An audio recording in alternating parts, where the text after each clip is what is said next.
আইপিএলে সানরাইজার্স হায়দ্রাবাদ মানেই ধুমধাড়াক্কা মার হেট অবশ্যই ক্লাসানদের হায়দ্রাবাদ যেন টি-20 ক্রিকেটের নতুন ব্র্যান্ডিং।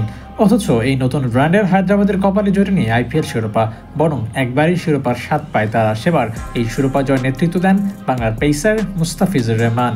ভুবনেশ্বর স্নানকে নিয়ে আইপিএলের ইতিহাসে অন্যতম সেরা বোলিং লাইন আপ গড়ে তোলেন। নিজে 17 উইকেট নেন আইপিএলের মঞ্চে। 2016 সালে হন চতুর্থ সর্বোচ্চ উইকেট সংগ্রাহক। একই সাথে রান দেন মাত্র 6.9 ইকোনমিতে। ফলে সেরা ইমার্জিং খেলোয়াড় পুরস্কার ওঠে তার কাছে। আইপিএল ইতিহাসের একমাত্র বিদেশি খেলোয়াড় হিসেবে পুরস্কার পান মুস্তাফিজুর রহমান। পিএসএল এর রিশাদ যেন মনে করাচ্ছেন সেই মুস্তাফিজকেই।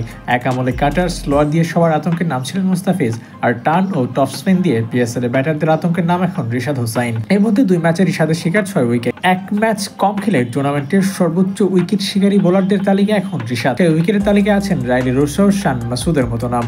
আর তাতে নতুন সম্ভাবনার দ্বার উন্মোচিত হয়েছে রিশাদের সামনে। এর মধ্যে টুর্নামেন্টের সর্বোচ্চ উইকেট সংগ্রাহক ফজল হক মাহমুদের ক্যাপ পড়া হয়েছিল রিশাদের।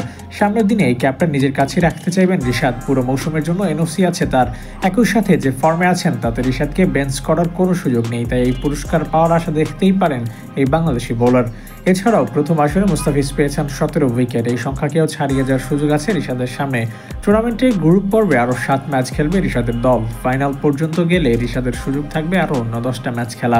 রিশাদের মুস্তান রেকর্ড ভাঙতে লাগবে 12 উইকেট। এই ফর্মে থাকলে তার ও দল পুরো আসর খেলতে পারলে রেকর্ড ভাঙাটাও কঠিন হবে না। একই সাথে রশিদ খানের রেকর্ডও হাতছানি দিচ্ছে রিশাদের সামনে। মূলত লাহোর কালান্দার্সে রশিদ খানের রিপ্লেসমেন্টই আসেন রিশাদ, আর সেখানে এক আসরের সর্বোচ্চ 20 উইকেট নেন রশিদ। যদি আরও 9-10 ম্যাচ খেলে 15 উইকেট নিতে পারেন রিশাদ, তবে এই লেগ স্পিন জাদুকরকেও ছাড়িয়ে যাবেন তিনি। সব মিলিয়ে রিশাদের সামনে স্বপ্ন ছোঁয়ার হাতছানি।